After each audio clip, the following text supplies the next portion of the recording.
buenas amigos, estamos en tiempo de entrevista, estamos en tiempo de la cortina de humo, este programa tan querido por algunos y tan odiado por otros. Y hoy hemos traído a alguien que yo considero un buen amigo, un buen español, un buen patriota y sobre todo una persona versada en lo que habla. Y bueno, pues lo primero es darle esa entrada de ¿qué tal estás, don José Ramón Ferrandis? Magníficamente bien en tu compañía, don José Antonio. Bueno, pues habrá muchas personas que conocen a José Ramón Ferrandis, pero también habrá muchas otras que no le conocen.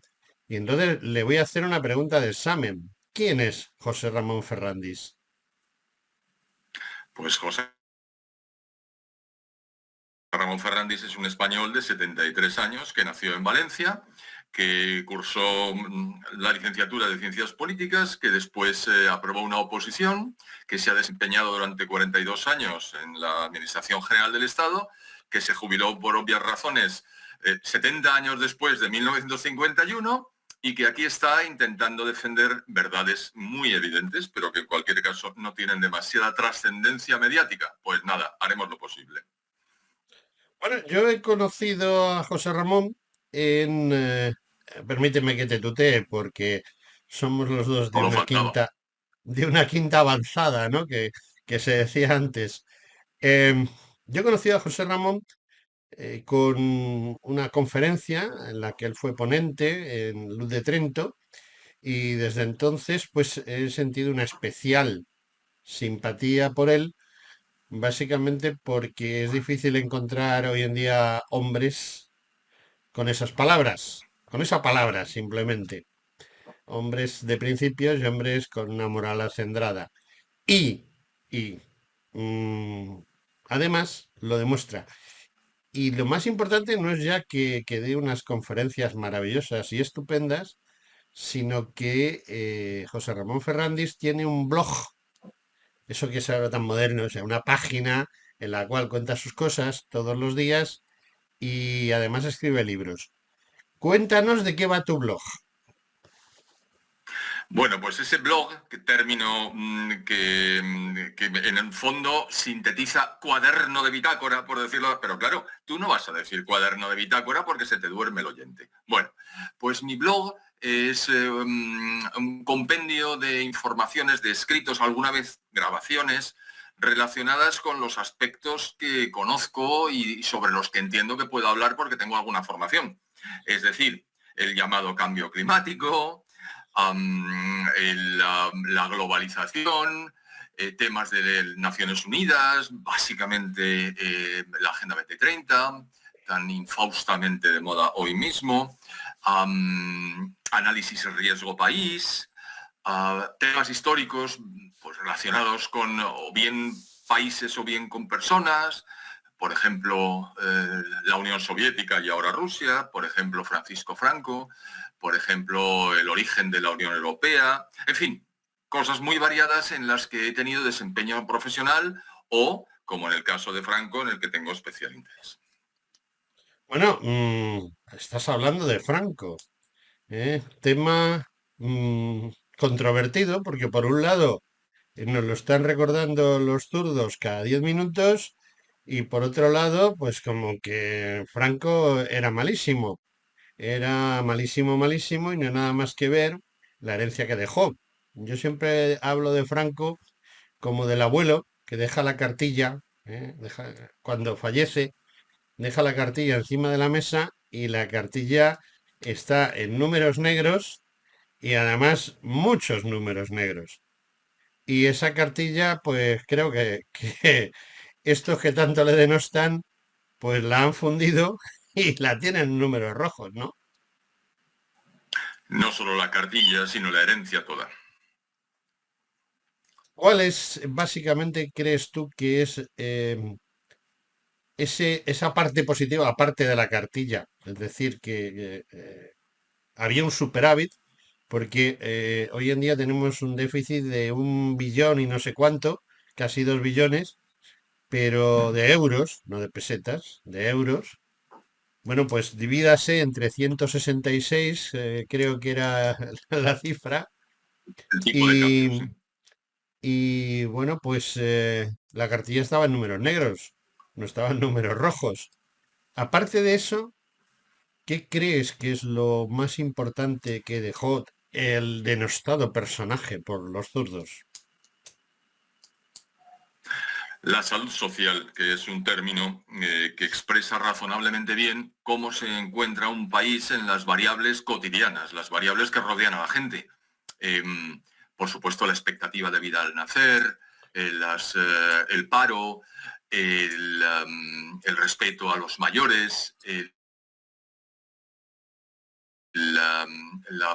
las gentes encarceladas o las personas que se encuentran en la cárcel, la tranquilidad en el ambiente, la facilidad para desplazarse sin riesgos personales a cualquier hora del día de la noche, eh, las enfermedades, cómo se combatían, el número de camas en las número de habitaciones en los hospitales, en fin, todas esas variables que creciendo incesantemente en el periodo entre 1939 y 1975 dejaron un país, una España, que además de unida, miraba con expectativas muy positivas el devenir, el futuro, lo que había de acontecer, y donde las generaciones que estaban, digamos, no tanto en el poder cuanto en el trabajo, es decir, que estaban activas, operativas, pensaban que sus hijos iban a estar mejor, que tendrían menos dificultades y que el país iba creciendo cada vez más en el entorno internacional. Esa es una herencia que es cuantificable, que es demostrable, que en el próximo libro, que no va a tardar mucho en salir, muestro con todas las referencias para que no haya equívocos, y que desde entonces, desde el punto de vista social, no ha hecho sino descender. Ya no hablo de los números negros o los números rojos, porque durante un tiempo la inercia y sobre todo la integración en el mercado común europeo primero, la Comunidad Económica Europea después y la Unión Europea más tarde, que no es lo mismo aunque lo parezca, provocó una reacción positiva en términos numéricos. Lo que pasa es que lo que tenemos que hacer es comprobar cómo estamos en relación con nuestros socios. Y en relación con nuestros socios decaemos constantemente gracias al desempeño de los políticos profesionales. Bueno, los políticos profesionales, y de eso vamos a hablar después, pero me has puesto una pica en Flandes, se llama Mi nuevo libro. ¿De qué va tu nuevo libro y cuándo vamos a tener tu nuevo libro en la mano? Mi nuevo libro se titulará Franco sin adjetivos y probablemente salga en noviembre, como me indicó mi editor. Ese será el quinto libro de orden, pero vamos a hablar de este ahora mismo. Es un libro muy corto, muy corto. Y como el título indica, no hay valoraciones, hay hechos, hay cifras, hay datos, hay relatos históricos comprobados. ¿De qué va? Del desempeño de Francisco Franco en el poder antes y después. El desempeño después y el desempeño antes es muy complicado. No, a lo que me refiero es quién era Franco, de dónde vino, cómo llegó a la situación en la que se encontró en 1938, que fue cuando se le dio la responsabilidad completa, y qué pasó después de su fallecimiento el 20 de noviembre de 1975, es decir, ese impulso que dio, que fue de él, sobre todo en el ámbito político, lo que llaman la transición. Bueno, pues con todo y con eso, y las fotografías que abundan, tiene 170 páginas, es decir, se lee de un tirón. ¿Y por qué digo que se lee de un tirón? Pues porque tengo personas conocidas de una gran capacidad intelectual a las que aprecio, que se han leído mi libro anterior de 470 páginas, lleno de datos, de gráficos y de información, de un tirón. Con lo cual, si se leyeron el de 470 de un tirón, el de 170, vamos, de día incluso, sin necesidad de encender la luz. Eso espero, al menos. ¿Y qué pretendo? Perdona que no me lo has preguntado, pero me adelanto. Pues pretendo iluminar con datos un periodo histórico de la mayor importancia en la historia de España. Bueno, estoy casi de acuerdo en lo del periodo histórico, porque yo siempre pongo a nuestra reina Isabel como primer periodo histórico más importante. Y Franco le está casi a la zaga, ¿no? Rozando, pero doña Isabel hizo maravillas, porque no solo fue reina de España, sino reina de medio mundo. lo cual es un poquito más complicado. ¿Qué te iba a decir? Cierto. Hemos hablado de 470 páginas. Cuatro libros antes que este libro que vas a sacar en noviembre. ¿Qué me cuentas de esos cuatro libros? ¿Qué has hecho en esos cuatro libros? Haznos una referencia.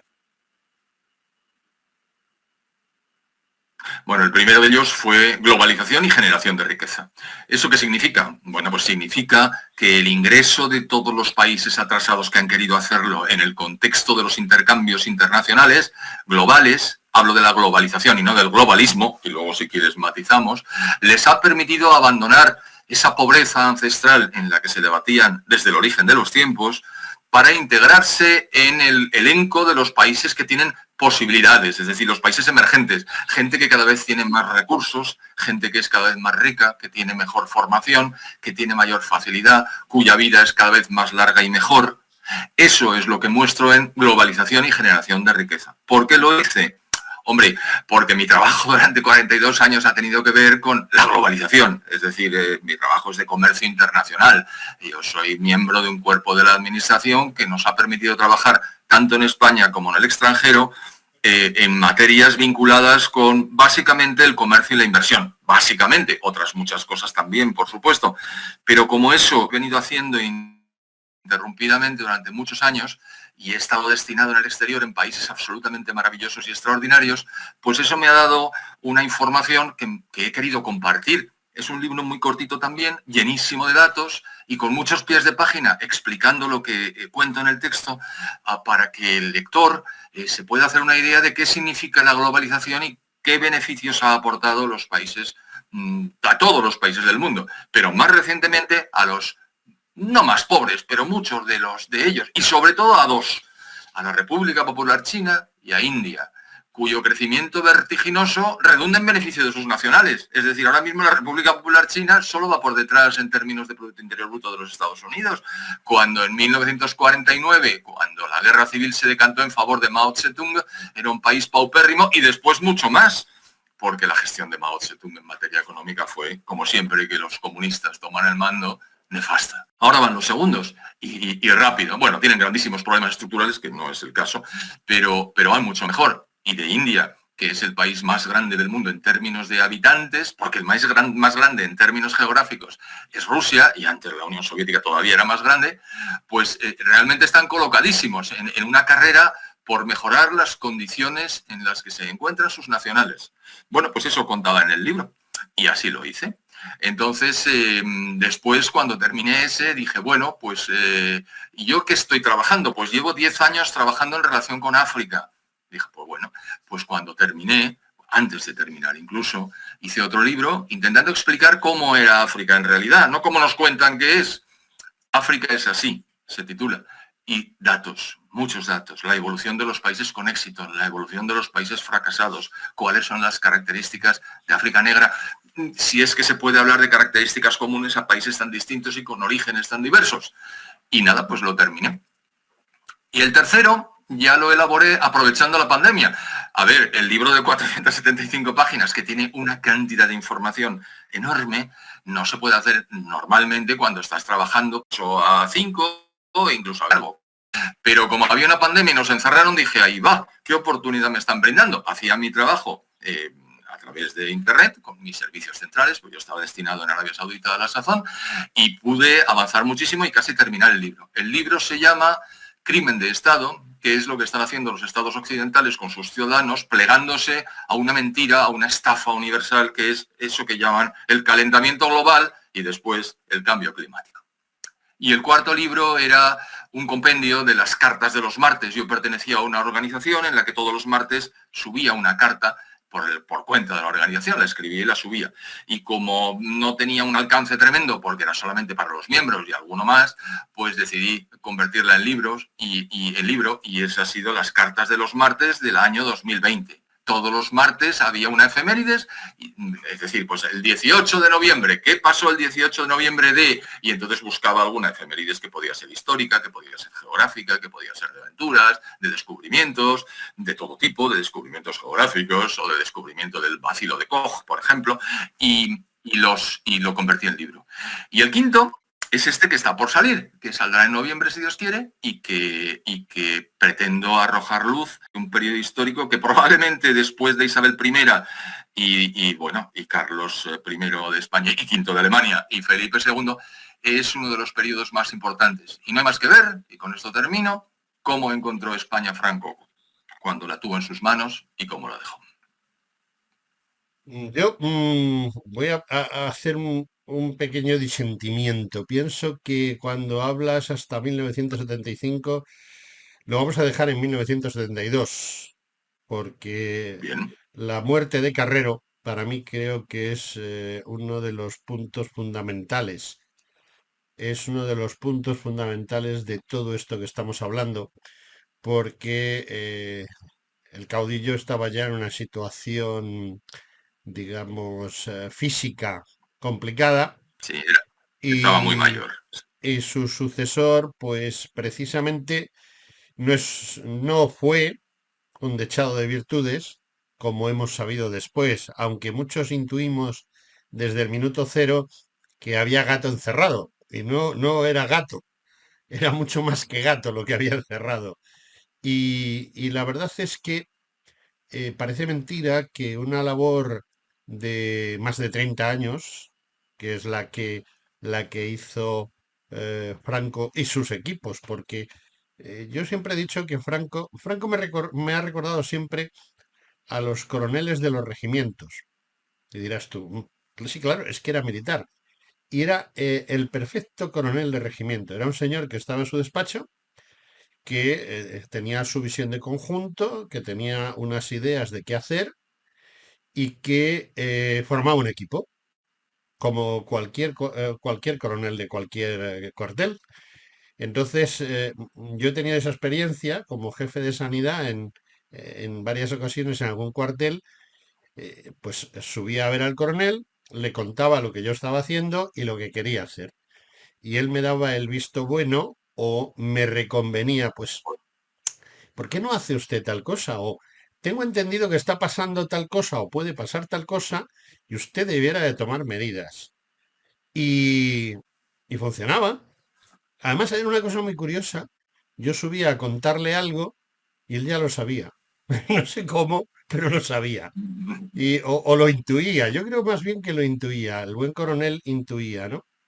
Y su único afán, el único afán de un buen coronel de un regimiento, es que su regimiento funcione, sea el mejor, sus oficiales y suboficiales funcionen adecuadamente y hagan su trabajo y la tropa viva bien, esté preparada para trabajar y hacer lo que hace falta, pero que no tenga problemas. Y creo que la mayoría de los que he conocido hasta principio del siglo XXI han funcionado así y creo que Franco funcionaba así, es decir, eh, él tenía un buen equipo, si algo no funcionaba en el equipo, pues le indicaba la puerta de salida y buscaba a la persona más adecuada, al que tenía los mejores méritos para eso.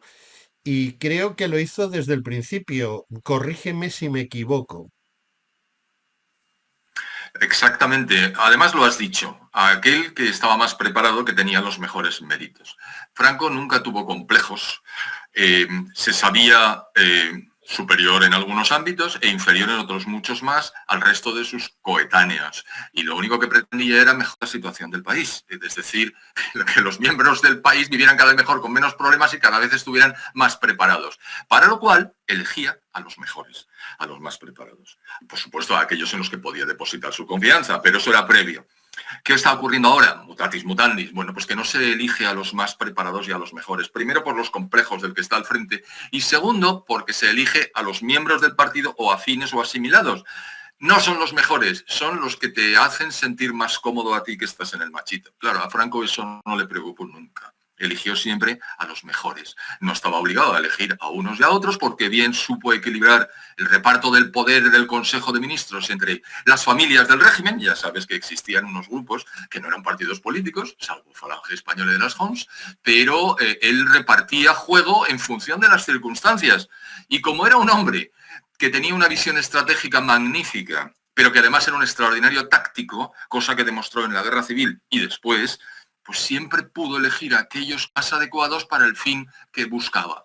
Que el fin que buscaba cambiaba, que las circunstancias en el mundo eran distintas, que de repente terminaba la Segunda Guerra Mundial y había que presentar otro aspecto para no ser laminado porque casi lo consiguen, por las potencias vencedoras, pues él se adaptaba y entonces presentaba la imagen que pudiera resultar más conveniente dentro de una línea de trabajo que él se estableció, que es mejorar las condiciones de vida de sus ciudadanos. No le importaba otra cosa.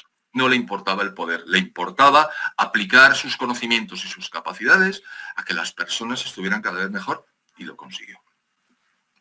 Tú que eres un gran economista, yo tengo una pregunta difícil. ¿Cómo es posible que cuando Franco desaparece somos la octava potencia o la novena, octava, novena potencia mundial económica? Tenemos la primera flota pesquera del mundo, somos primero, segundo construyendo barcos, tenemos una industria pujante donde las haya. Nos llevamos bien hasta con Rusia, perdón, con la Unión Soviética, no con Rusia, con la Unión Soviética, y el más claro ejemplo es lo de gas de Argelia por caladero canario sahariano, que es un tema muy interesante y que algún día podríamos tocar tú y yo.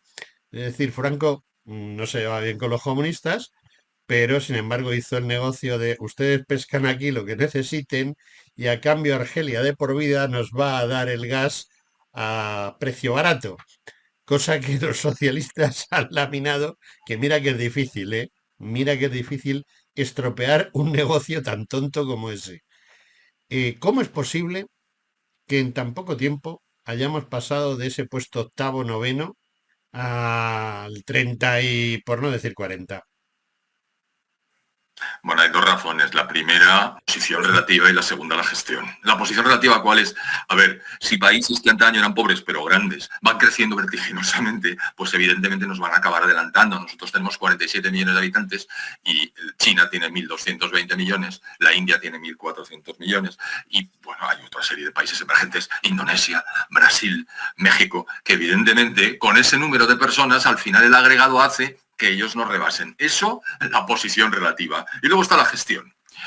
Cuando Franco encomienda a José María Castilla las negociaciones previas para acceder al mercado común, Castilla consigue un acuerdo absolutamente magnífico para los intereses de España, en el sentido de conservar nuestras capacidades mientras intentamos acceder a las ventajas que nos puede ofrecer como gigantesco mercado de países ricos para nuestras exportaciones el futuro ingreso de España en el mercado común. El ingreso lo negocia Felipe González y su equipo en 1986 y es mucho peor que las condiciones que había obtenido Castilla, mucho peor. Tan es así que tenemos que desarmar, desmontar industrias, producciones agrarias, segmentos enteros de producción. Hay regiones que hunden en la miseria, por ejemplo Asturias, que desaparece prácticamente todo, la minería, la siderurgia, la construcción naval, terrible. ¿Por qué? Porque se hacen demasiadas concesiones para que nos acepte Europa. Bueno, perdón, Europa. Esos complejos, esa subordinación, Franco nunca lo hubiera consentido. Primero porque no los tenía, los complejos, y luego porque, por supuesto, España estaba por delante de todo. España era una, España era grande y España era libre. Ningún cachondeíto al respecto. Esto es exactamente así. Grande, hombre, grande en el sentido de la grandeza de la proyección. Evidentemente, 550.000 kilómetros cuadrados no tienen nada que hacer frente a los 17.200.000 de Rusia. Evidente, eso es grande. Pero no, grande históricamente en el pasado y grande para el futuro. Y libre porque no dependía de terceros. Ahora mismo, la soberanía del Estado español es un concepto vacío. Somos un Estado fallido, como acabo de escribir hace 2 semanas en mi blog. Es decir, no somos nadie. Dependemos absolutamente por arriba de Naciones Unidas y de la Unión Europea. Y por abajo, la transferencia de competencias a las comunidades autónomas ha sido tan brutal que el Estado es una cáscara gota. Eso no lo hubiera consentido jamás el jefe del Estado que lo fue durante 30 y muchos años. Esa es la razón por la cual estamos como estamos. Quiero decir que había terminado, pero bien que te estoy contestando. José Ramón, yo la verdad, de vez en cuando das un toque de tu blog y yo empiezo, precisamente miro hacia mi izquierda porque tengo abierta en otra pantalla tu blog. Y concretamente hoy tu blog se llama Cada vez hay más osos polares. Ese es el artículo del día de hoy. Em, Sí, No bueno, sé yo, no sé te yo cuento, si... Cuenta. la paparrucha del cambio climático tiene muchísimas facetas. Por supuesto, es una falsedad que mantienen constantemente alimentando ese constructo, pagando a los medios de comunicación y desde Naciones Unidas a través de un organismo que se llama IPCC y que tampoco es momento de andar metiéndonos en Honduras. Pero que vamos, la potencia de fuego mediático que tienen estos traidores a la verdad es tal que tenemos que contrarrestarla como sea. Y una de las cosas que dicen desde hace muchísimo y que empezó contando un candidato a la Albert Gore o Al Gore era que los osos polares iban a morir todos porque como el hielo del Ártico estaba desapareciendo y en 2014 ya no iba a haber hielo, estamos en 2024 y está con el mismo hielo que el año pasado y el anterior con ligeras variaciones, a la baja y al alza también, bueno, pues que no iba a haber osos polares. Y digo que no va a haber osos polares, entonces me meto a los expertos en osos polares, entro en las páginas web de los Estados Unidos, que son las que más están orientadas, porque aunque los osos polares están en el, como su nombre indica, pues eso afecta a Canadá, a Estados Unidos por la parte de Alaska, a Rusia, en fin, a Islandia en alguna medida, a Groenlandia por supuesto, a Islandia no, a Groenlandia. Y entonces, pues busco datos y construyo artículos que demuestran que también eso es mentira. ¿Qué digo? Pues que cada vez hay más osos polares. Y saco alguna foto de osos polares comiendo focas y saco algunos datos sobre las cantidades de osos polares detectados. Es que los osos polares, la verdad es que no están censados. Simplemente se hace una estimación por las observaciones. ¿Por qué hubo menos osos polares en un momento dado? Porque se los cazaba. ¿Y cómo se los cazaba? Desde avionetas, porque claro, como desde siempre el hielo en unas ocasiones está sólido y consistente y en otras simplemente son trozos flotando en el mar, pequeños icebergs, pues entonces se les disparaba. ¿Y por qué se les disparaba? Pues por diversión. Y claro, llegó un momento en que había 5.000 osos polares. Bueno, ahora tenemos 30 y tantos mil osos polares y creciendo. Ahora se les vuelve a disparar. ¿Y por qué se les dispara? Coño, porque se acercan a las zonas pobladas. Líbrete Dios de encontrarte frente a frente con un oso polar, querido José Antonio. Pues sí, yo la verdad sé que hay determinados animales, los osos, los jabalís y algunos otros que pueden, digamos que no son muy racionales cuando se enfrentan con el hombre. Es decir, líbrenos Dios de encontrarnos con uno de frente. Oye, estamos hablando mucho de España y creo que ha quedado muy claro lo que nos has dicho, pero el mundo, el día de hoy, es, es complicado. No ya aquí, sino en esa Europa que nos ha vaciado por arriba de nuestro estado. Recientemente ha habido elecciones en tres diferentes estados de Europa y bueno, se ha demostrado que en un país en el que a la gente se le borró un periodo de la historia y se le dijo, ese periodo es muy malo y mejor no hablar de él. Concretamente yo escribí un libro que se publicó en español y luego en inglés y se vendió muy bien en Alemania sobre un tema de la Segunda Guerra Mundial. Y tuvieron que, el problema del libro es que aparecían en él fotos y algún elemento arquitectónico o heráldico y hubo que tacharlo. Es una cosa muy curiosa en la edición, pues aparecen cosas en blanco que tapan una parte de una foto y tal, porque en Alemania está prohibido la exhibición de esvásticas o de cualquier simbología nazi. Vale, está prohibido, pero no sé por cuánto tiempo, porque uno de cada tres alemanes en las últimas elecciones ha votado a los herederos, a los que dicen ser herederos, de esos a los que les borran el escudo heráldico. ¿Qué quiere decir eso? Estás hablando efectivamente de Alemania. Alemania es un gran país. Alemania es un país muy reciente. Comenzó su andadura como Alemania en 1871 con Bismarck, cuando éste estableció una frontera exterior común, una aduana, el Zollverein, es decir, la aduana única, literalmente la traducción del alemán. Bueno, y lleva muy poco tiempo bueno, nosotros, fíjate, desde el siglo XV, que somos un gran país, finales del siglo XV, pero siglo XV al cabo, ellos realmente finales del siglo XIX, 1871, pero dada su potencia, su número de habitantes, su extensión territorial primigenia, bueno, pues ha tenido una importancia capital en el devenir de Europa. Europa, que hasta 1945 básicamente ha sido el eje de la historia del mundo. Por lo menos para nosotros, evidentemente, chinos, japoneses y coreanos dirán otra cosa. ¿Y por qué? Perdón por el inciso. ¿Y por qué dirán otra cosa? Toma, porque su estado tiene 40 siglos. En los tres casos, 40 siglos. Es que claro, esto es un poco eurocéntrico. Pero bueno, hablando de nosotros, Europa ha jugado un gran papel. Llega Alemania y bueno, pues tiene enfrentamientos constantes con otro gran país, un poco menos grande, pero como ellos tienen la grandeur, es decir, la enormidad de la Francia, bueno, pues ellos se creen que son pares. ¿Qué ocurre? Pues que Alemania y Francia tienen una serie de guerras.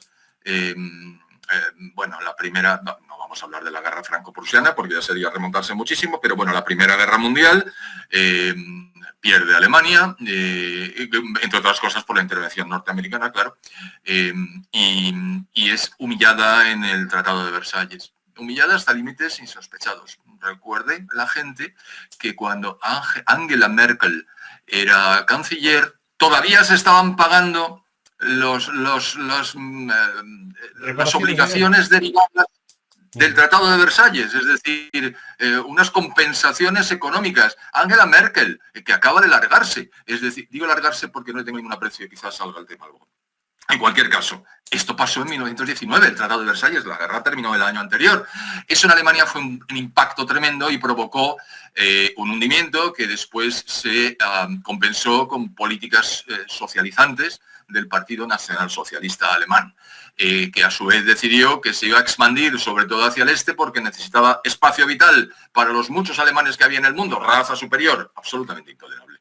¿Qué ocurre? Pues que hubo una Segunda Guerra Mundial, y si nos ponemos a hablar de ella no hablamos de otra cosa, que Alemania pierde también, pero esta vez no ya por goleada, sino con un aplastamiento completo de su industria, de sus infraestructuras y 8 millones de muertos, que se dice pronto. Es bien cierto que en la Unión Soviética hubo 22,5 millones de muertos, lo cual pone de relieve, en términos relativos, qué pasaba con su población y con sus soldados. Pero eso es otra historia. Alemania sale invadida, partida. El este es ocupado por el Ejército Rojo, el oeste es ocupado por las tres potencias ocupantes, que son Estados Unidos, la Gran Bretaña y Francia.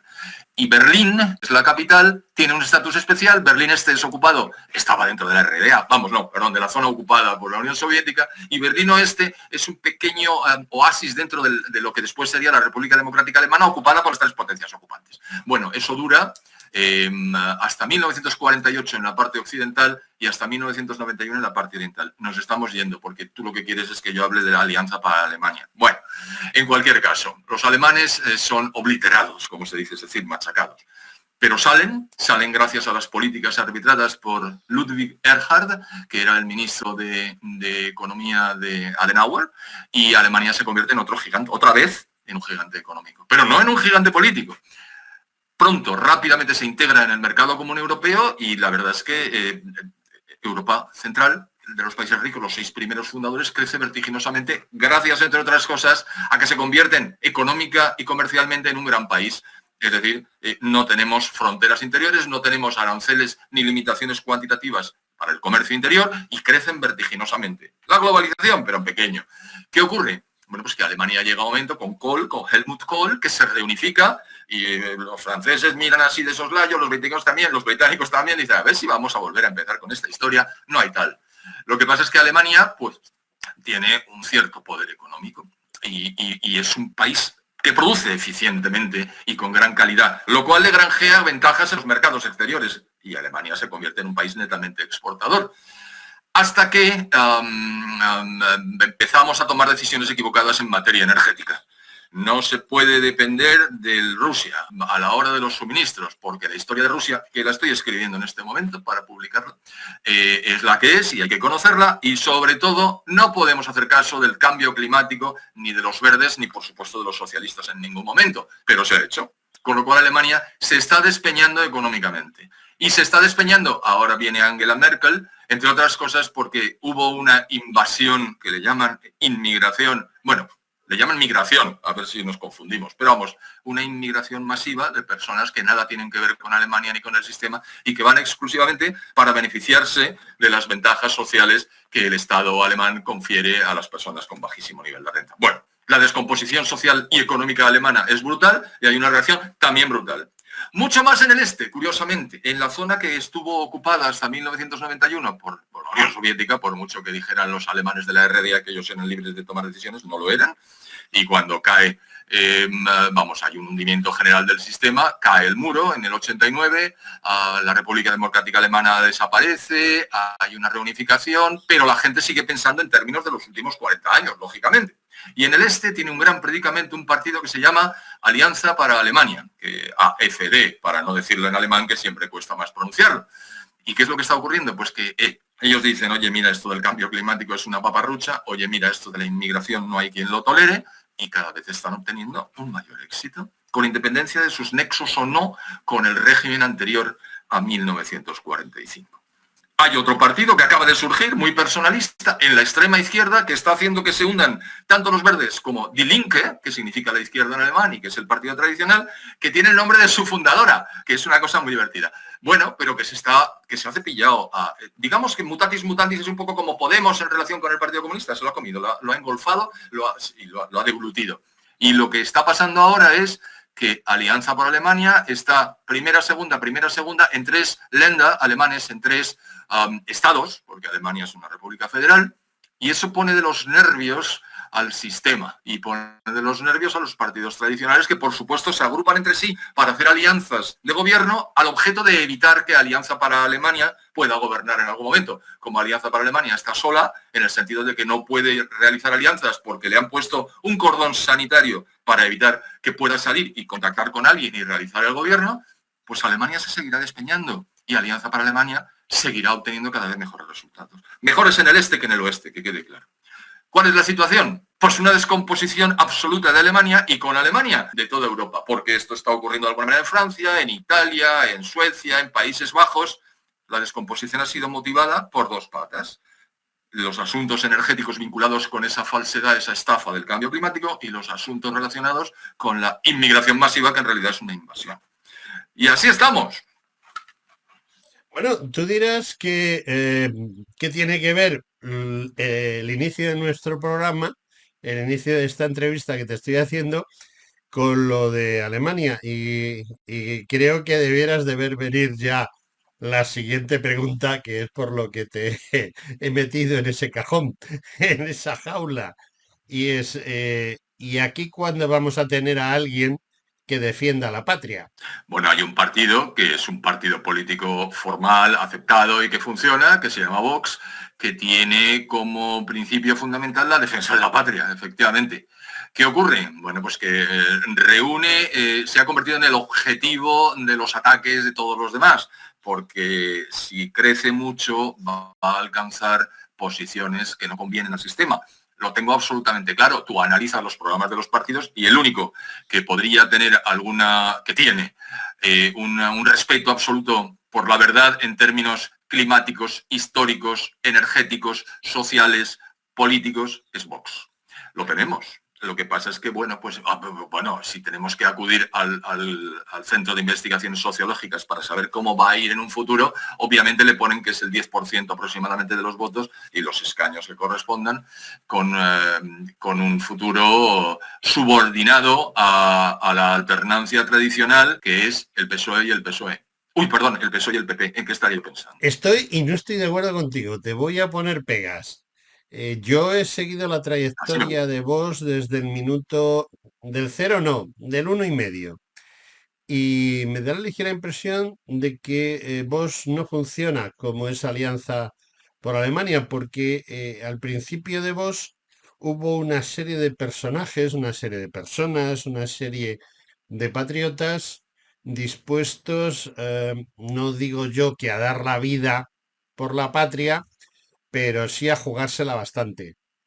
Y todos ellos han desaparecido, se han quedado ahora mismo en Vox, pues quedan personas interesantes, amigas mías, además, algunas de ellas, pero también hay gente que ha entrado en el sistema democrático. Lo de democrático, entre comillas, porque lo de democracia y democrático en España son dos cosas como el agua y el fuego, ¿no? ¿No crees que ese partido denominado Vox no cumple las expectativas que tenía mucha gente? Yo, por ejemplo, hace años. Seguramente aquellos que tienen una orientación más liberal se han visto muy decepcionados con la desaparición del portavoz en el Congreso, que no solo es una persona con una extraordinaria formación personal, unos conocimientos de idiomas y un encanto personal también excepcionales, sino que representa el sentir y el pensar de mucha gente. Al abandonar ese puesto y al mantenerse simplemente como afiliado, mucha gente se ha visto huérfana en cuanto a su segmento de ideas.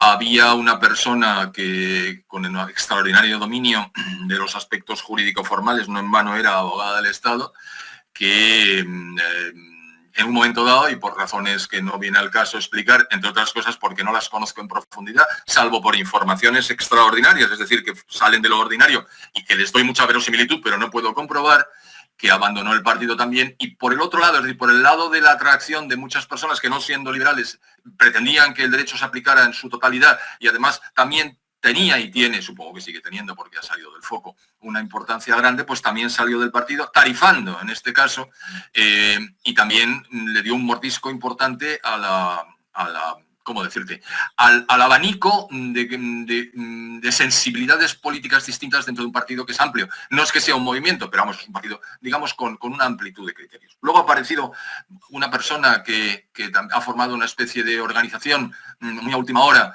que también está dando un mordisco a las expectativas de voto, pero eso no tiene nada que ver con el abandono de algunas personas de Vox. Y luego ha habido un deterioro importante en cuanto a los votos y por tanto los escaños que ha dejado a mucha gente valiosa fuera del foco también. Es decir, ya no son diputados, ya no son miembros de la Gran Cámara de Representación Española y Vox tiene mucho menos peso en la Cámara porque ahora tiene 30 y pocos escaños cuando llegó a tener 55. La suma de todo eso hace que haya un cierto desánimo. Desánimo es un concepto que no existe. Napoleón tenía también algunos conceptos que no aceptaba, y ahí somos muchos los que no estamos dispuestos a dar un paso atrás ni para tomar impulso. Con lo cual, no es que sea lo menos malo, es que es lo mejor. Y por tanto, yo creo que hay que seguir muy de cerca la evolución de los acontecimientos, que los medios de comunicación de masas no van a seguir y cuando los siguen es para mentir y denostar. Bueno, no todos, evidentemente, pero sí muchos por el influjo externo que reciben. Así es que podemos seguir discrepando, querido José Antonio, pero en este sentido yo creo que las alternativas no existen. No hay alternativa, por desgracia, estoy totalmente de acuerdo contigo, no disentimos. Disentimos un poco en cómo se ha llevado el tema de Vox, creo que se podría haber llevado de otra manera, pero bueno, es lo que hay, esperemos que eso mejore. Y me has llevado a, ya nos estamos acercando al final de esta entrevista, me has llevado a un punto complicado, se llama medios de comunicación. ¿Cómo es posible, cómo es posible que en esos procelosos años de la oprobiosa dictadura, donde había, vamos, no se podía hablar de nada y estábamos todos como encerrados? eh, Todo esto que estoy diciendo es irónico, lógicamente, porque yo recuerdo perfectamente que cuando tenía 18 o 20 años podía hablar y no pasaba nada, pero ahora hay una censura que no existía con Franco y una autocensura que tampoco existía con Franco. ¿Dónde van nuestros medios de comunicación? ¿Dónde van los periodistas?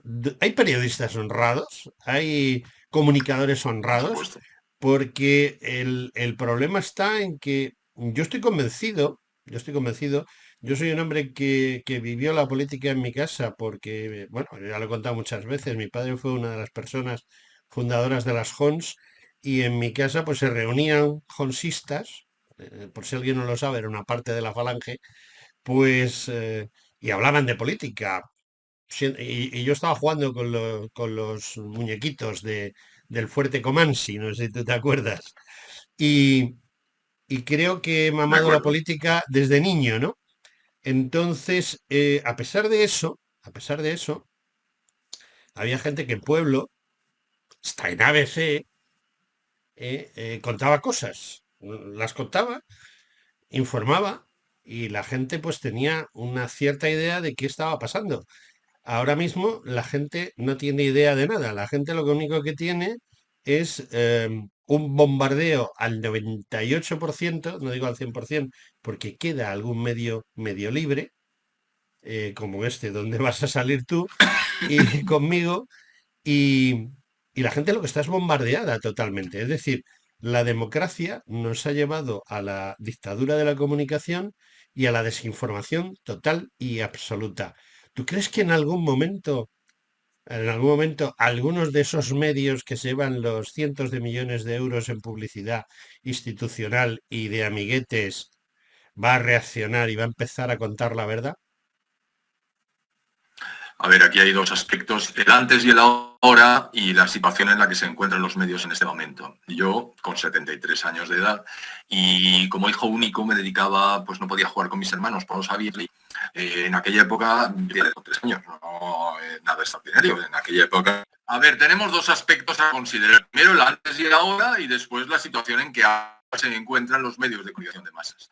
El antes, bueno, pues recuerdo el antes porque de 73 años y empecé a leer muy prontito porque en aquella época se leía muy prontito y entonces con 3 años empezaba a leer libros, cuentos, tal, nada especial.